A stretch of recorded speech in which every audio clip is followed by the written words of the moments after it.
Hey everyone, thanks for your support in 2024. We have a lot of cool stuff coming in 2025, and here are some of the things you can look forward to as we move into next year. In the lead up to The Mandalorian and Grogu in 2026, we'll be starting a full series rewatch of both The Mandalorian and The Book of Boba Fett on exploring hyperspace lanes beginning in October. You can also expect a rewatch of Andor, and we will have reviews of every episode of Andor and the rest of the Skeleton Crew as those come out. Josie will be returning as we continue to rank every Star Wars thing released ever. Reviews of every episode of every Marvel Disney Plus show, including Your Friendly Neighborhood Spider-Man, The Eyes of Wakanda, Wonder Man, Ironheart, Daredevil Born Again, and Marvel Zombies, the day after each episode releases, will be available on Beware of Spoilers. We'll be having special event podcasts on 30-minute reviews for the Academy Awards, our 2024 year in review in early January, ranking all of Phase 5 of the MCU after Fantastic Four First Steps comes out, and our 10th anniversary special. Once we complete our rankings of all the Pokemon games on the backlog files, we'll be moving on to Kingdom Hearts and Final Fantasy. Over on the YouTube channel, you can join in for playthroughs of Mario & Luigi Superstar Saga, Pokemon White, Pokemon Mystery Dungeon Blue Rescue Team, Kingdom Hearts Chain of Memories, Kingdom Hearts Recoded, Mario Golf Toadstool Tour, Sonic Adventure 2, LEGO Racers 2, LEGO Star Wars The Complete Saga, and SpongeBob SquarePants Battle for Bikini Bottom.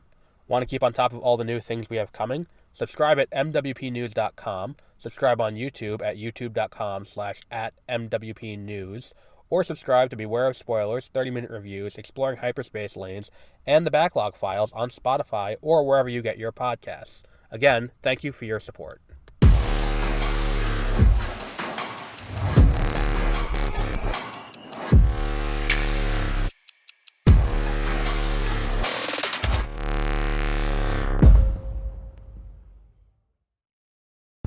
Good morning, and welcome to Beware of Spoilers. I am Adam, in my overly dramatically loud car, as usual. Not Beware of Spoilers, I'm sorry, this is the Backlog Files. Today we're talking about, we finally have the Switch 2 reveal. It happened a little while ago from when I'm recording. This will go up, as usual, in the early afternoon from when I record these like this. But the Switch 2 has been finally officially revealed. We've been seeing leaks for months, reported release dates, reported dates that we're going to get information about this,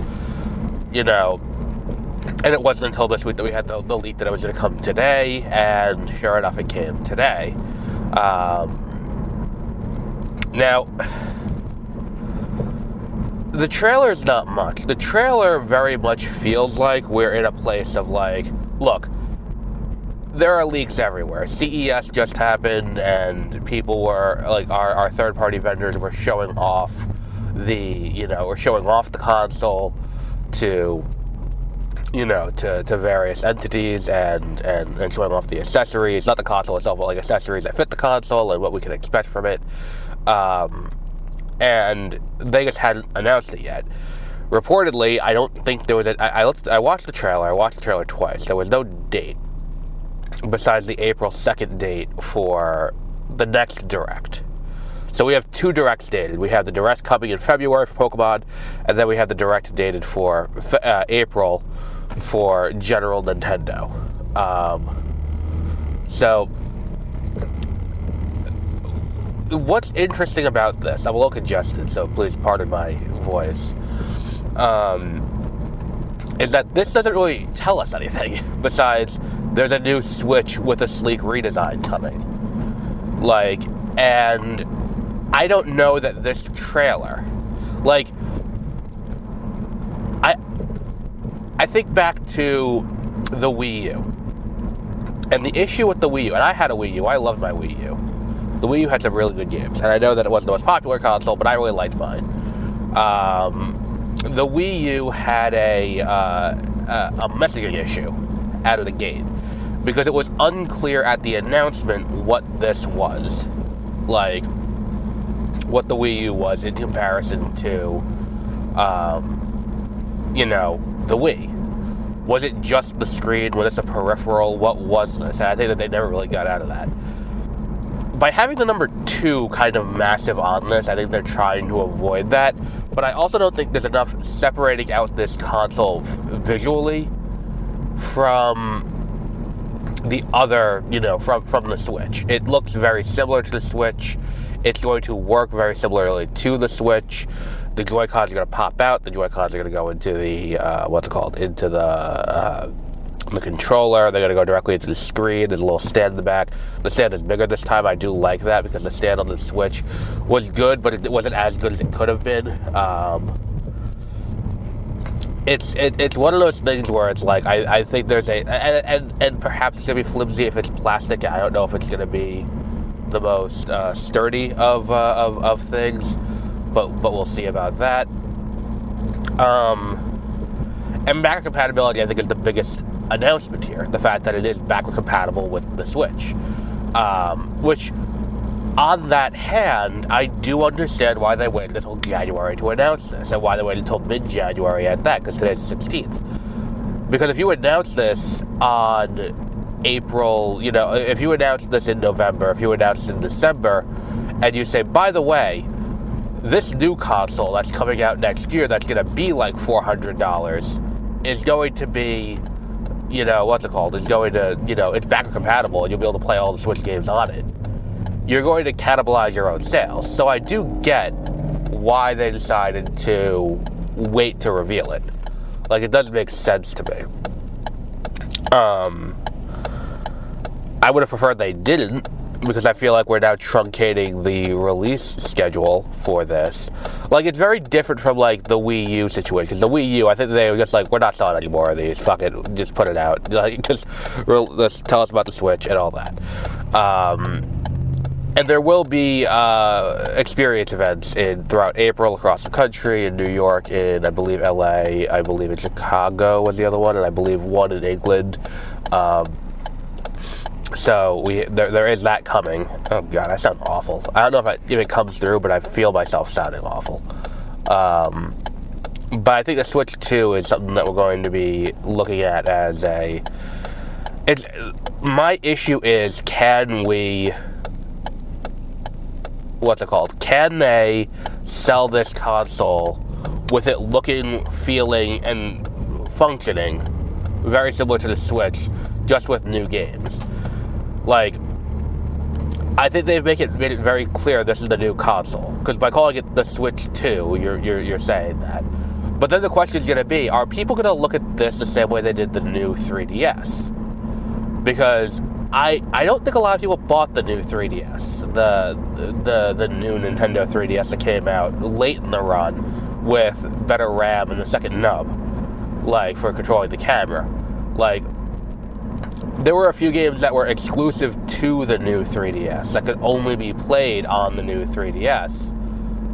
But I don't remember how well that sold compared to, compared to the 3D. Like, once it was announced, how many of those got sold is the question I have.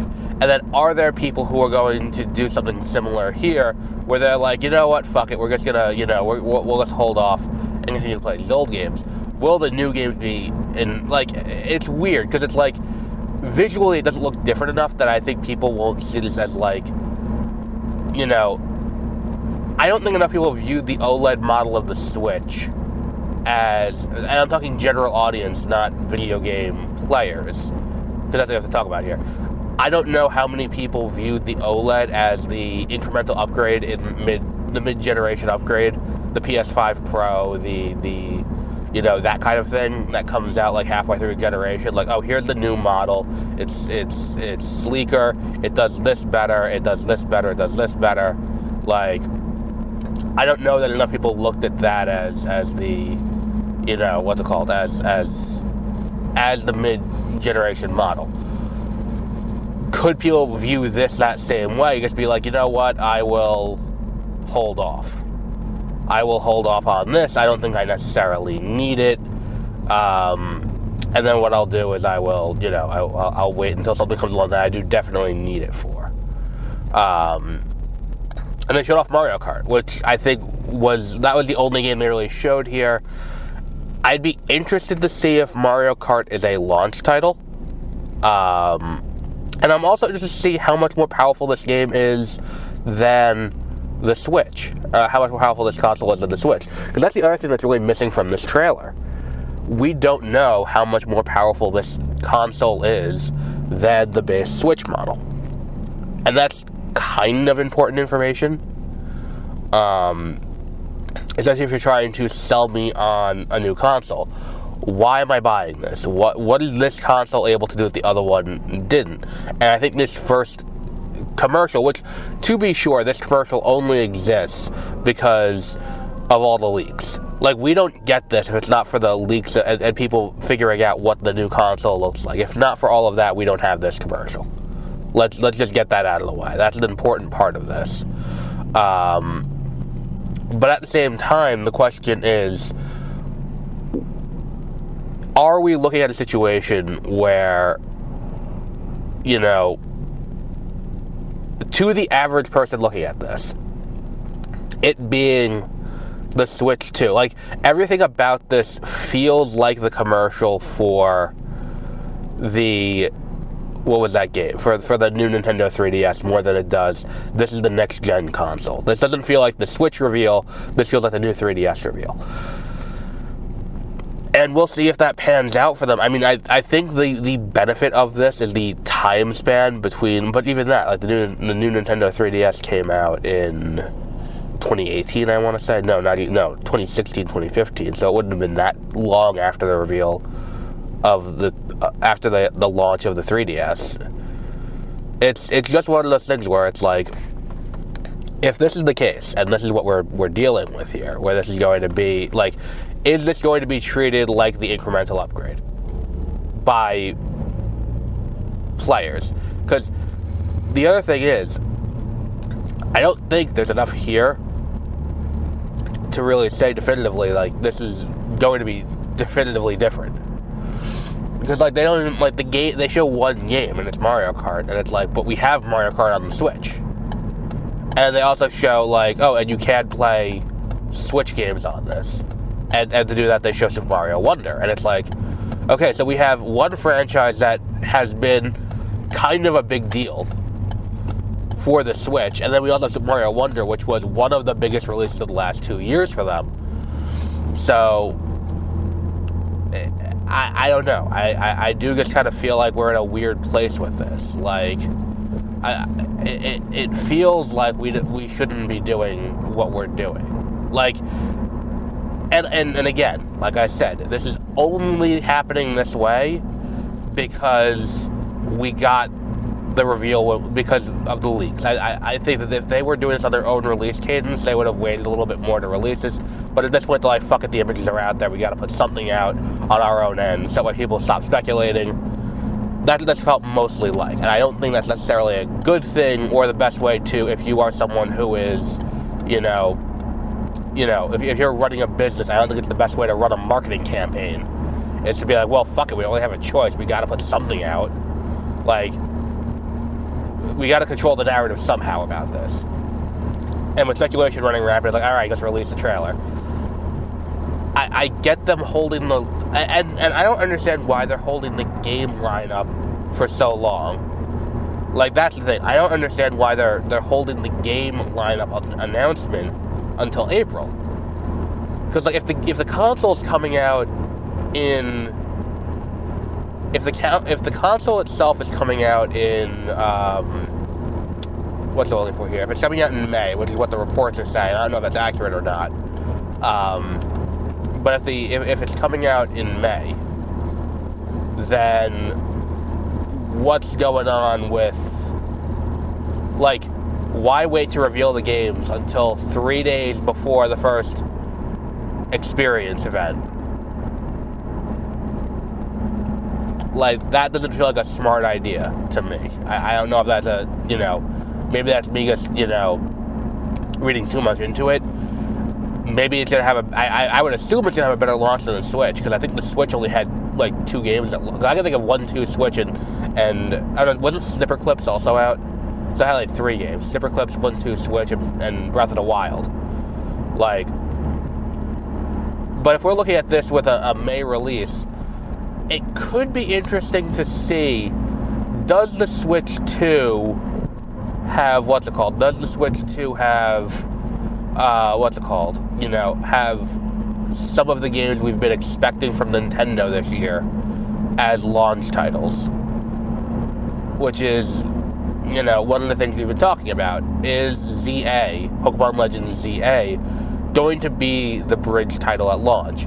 Is Metroid Prime 4 going to be a bridge title between the Switch and the Switch 2? I don't know. I think both of those games could conceivably be big summer titles that, like, you put out one at launch and then one a few months later, and that would be a good 1-2 punch for the first 6 months of the launch lineup. But there's still a lot we don't know. And arguably this trailer tells us less than anything, because it's all things we already kind of saw. But, we'll see. We'll see how the console does when it comes out. I will be trying to get into that experience event. I don't know if I'll be able to, but I'll be trying. I think it's based on the lottery, so probably not going to happen based on my recent run of luck. But regardless, we'll wrap up there for today. We'll be back next week. We'll be talking about another video game. Haven't decided which one yet, but we'll talk about that then. Until our next episode, have a great rest of your week.